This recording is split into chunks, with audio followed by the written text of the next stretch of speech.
हर व्यक्ति के लिए निवेश करना बहुत ही जरूरी होता है। निवेश करके ना आप केवल पैसा इकट्ठा करते हैं बल्कि अपने फ्यूचर को भी और ज्यादा सिक्योर करते हैं। ऐसे में हर इंसान को अपनी मंथली इनकम का कुछ हिस्सा बचाकर निवेश जरूर करना चाहिए।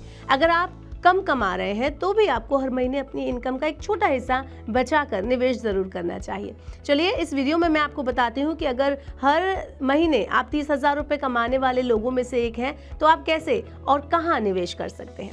Hello and welcome to money 9। मैं हूँ मीनू शर्मा।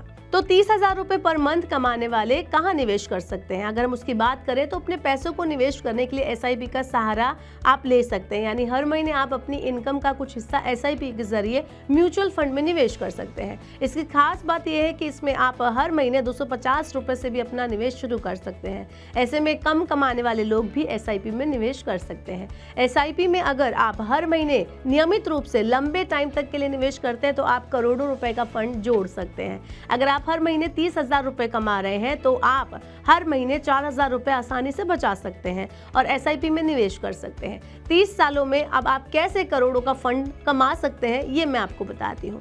तो अगर आप हर महीने 4,000 रुपए लगातार 30 सालों तक एसआईपी में निवेश करेंगे तो आप कुल 14,40,000 रुपए एसआईपी में निवेश करेंगे और 12% के हिसाब से आपको 30 साल के बाद कुल 1,23,23,893 रुपए का फंड मिलेगा। इसमें केवल 1,08,84,893 रुपए आपके ब्याज में शामिल होंगे। अगर आपकी सैलरी 30,000 रुपए पर मंथ है और आप भारत सरकार की भरोसेमंद स्कीम में निवेश करना चाहते हैं तो आपके लिए कई सुरक्षित टैक्स सेविंग और फिक्स रिटर्न वाले विकल्प भी मौजूद हैं। चलिए अब मैं आपको बताती हूँ कि और कौन से प्लान हैं जिसमें आप निवेश कर सकते हैं। तो इसके लिए सबसे पहले आप निवेश कर सकते हैं पब्लिक प्रोविडेंट फंड में। यहाँ पर आप इसको पीपीएफ भी बोल सकते हैं। इसका रिटर्न 7.1% टैक्स फ्री होता है। इसका लॉक इन पीरियड 15 साल का है। निवेश की सीमा 500 रुपए से 1.5 लाख रुपए तक है हर साल। इसका फायदा क्या है? तो इसका फायदा है कि आप टैक्स बचत कर सकते हैं धारा 80C के तहत और गारंटीड रिटर्न आपको मिलता है और आप एक सुरक्षित निवेश कर सकते हैं। अगली स्कीम है नेशनल पेंशन सिस्टम यानी एनपीएस। इसका उद्देश्य है रिटायरमेंट की प्लानिंग के लिए आप इसे यूज कर सकते हैं। रिटर्न है 8 से 10% आपको इसमें रिटर्न मिल जाएगा जो कि बाजार के ऊपर डिपेंड करता है। वही लॉक इन पीरियड रिटायरमेंट तक 60 साल का है। इसका फायदा यह है कि टैक्स छूट आपको 80CCD के तहत मिलती है और लंबी अवधि में आप एक बड़ा कॉर्पस तैयार कर सकते हैं। तीसरा है सुकन्या समृद्धि योजना। ये बेटियों के लिए है। अगर आपकी बेटी है आप उसके नाम पर निवेश करना चाह रहे हैं तो ये स्कीम बहुत ही अच्छी स्कीम है। उम्र है इसमें बेटी की 10 साल से कम आपकी होनी चाहिए और रिटर्न 8 से 8.2% तक मिलता है जो कि टैक्स फ्री होता है। निवेश 250 रुपए से शुरू होता है और 1.5 लाख रुपए पर ईयर आप इसमें जमा कर सकते हैं।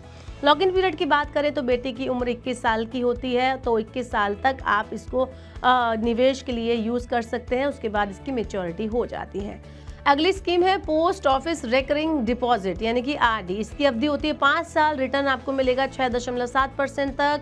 निवेश आप कर सकते हैं 100 रुपए पर मंथ से भी शुरू और इसका फायदा यह है कि फिक्स रिटर्न आपको मिलता है और सुरक्षित निवेश आपका यहाँ पर माना जाता है।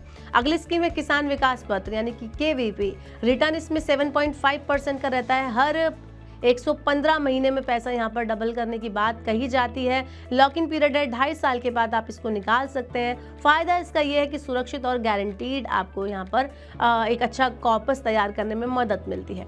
अगला है अटल पेंशन योजना एपीवाई। ये टारगेटेड एक योजना है जिसमें असंगठित क्षेत्र के कामगार जो है निवेश कर सकते हैं। योग्यता है 18 से 40 वर्ष के लोग यहाँ पर निवेश कर सकते हैं और 42 रुपए से लेकर 210 रुपए पर मंथ के आप यहाँ पर निवेश भी शुरू कर सकते हैं और बाकी इसमें डिपेंड करता है आपकी आयु के ऊपर।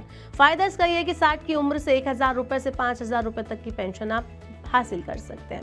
अगला है सीनियर सिटीजन सेविंग स्कीम यानी SCSS।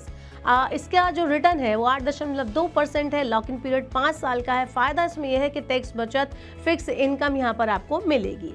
अगर आप हर महीने 5,000 रुपए से 10,000 रुपए निवेश करते हैं तो आपके लिए एक और प्लान है जो कि मैं आपको बताने वाली हूँ।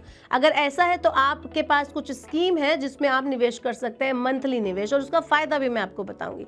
तो पहली स्कीम में पीपीएफ। आप यहाँ पे मंथली निवेश 2,000 रुपए भी कर सकते हैं। टैक्स फ्री आपको यहाँ पे रिटर्न मिलेगा। अगला है एनपीएस यस, यहाँ पे आप 1500 रुपये पेंशन और टैक्स छूट का फ़ायदा जो है यहाँ पर उठा सकते हैं। अगला है पोस्ट ऑफिस आरडी, 1000 रुपये से भी आप मंथली यहाँ पर इन्वेस्टमेंट शुरू कर सकते हैं। शॉर्ट टर्म सेविंग स्कीम है ये। सुकन्या समृद्धि योजना, ये मैं बता चुकी हूँ, ये आप अपनी बेटी के लिए कर सकते हैं और इसमें आप 1500 रुपये पर मंथ भी अगर निवेश करेंगे तो आप एक अच्छा कॉर्पस बना पाएंगे। नेक्स्ट है एपीवाई, आप 500 रुपये पर मंथ भी यहाँ पर निवेश करेंगे तो आप एक अच्छा फंड तैयार कर सकते हैं अपनी पेंशन के लिए। ये बुजुर्ग पेंशन प्लान है। तो इस तरह से ये एक ऐसा प्लान है, ये एक ऐसा आपको मैंने प्लान बताया जिसके थ्रू आप कम सैलरी में भी अच्छा खासा रिटर्न हासिल कर सकते हैं और एक बड़ा फंड जोड़ सकते हैं।